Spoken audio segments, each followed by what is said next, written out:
ભાવિનભાઈ, ભ્રષ્ટ અધિકારીની પોલ છતી પડવા માટે છે ને લોકો એસીબી નો સાથ લેતા હોય છે. એસીબી ની કમ્પ્લેનમાં જામીન મળવા પણ અઘરા હોય છે, તો એના પર વાત કરશો? એસીબીનો જે ગુનો છે ને બહુ જ ગંભીર ગુનો છે.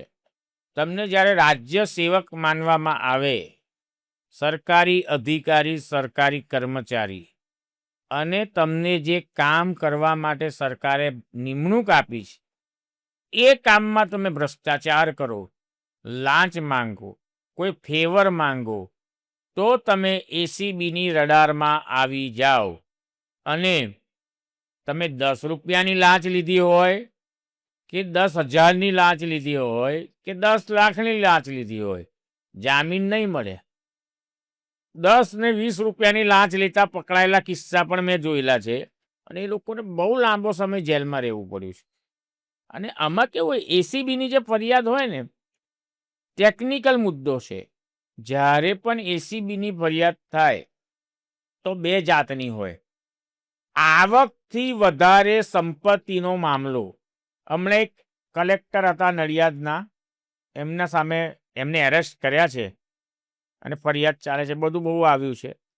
એ આવકથી વધારે સંપત્તિ તમે ભેગી કરી, કોઈને તમારા ભ્રષ્ટાચારની નોલેજ હોય, ભ્રષ્ટાચારી લોકો હોય તે સ્માર્ટ હોય, એવી રીતે ભ્રષ્ટાચાર કરે કે તમને ખબર ના પડે, સરકારને કે બધાને, પણ તમારી લાઈફસ્ટાઈલ પરથી ખબર પડે. એટલે કોઈ કર્મચારી કે એમનો જ માણસ એસીબીને જાણ કરે, એસીબીના નિયામકશ્રીને, એટલે એના પછી એ લોકો તપાસ કરે અને બધું ચેક કરે ને લાગે એટલે ગુનો દાખલ કરે. અને બીજું હોય એસીબીની ટ્રેપ. ટ્રેપ એટલે રેડ હેન્ડેડ.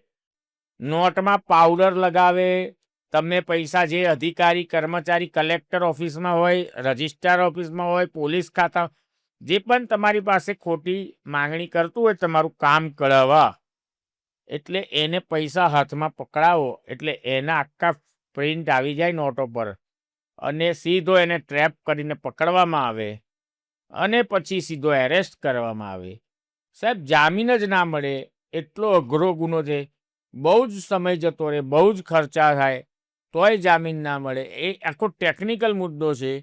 અને કેસ પતતા 90% કિસ્સામાં પુરવાર થઈ જ જાય તો એમને બધા જ લાભ અટકાવી દઈને સજા થાય. નિર્દોષ છૂટો તો તમને સસ્પેન્શનમાંથી મુક્ત કરવામાં આવે.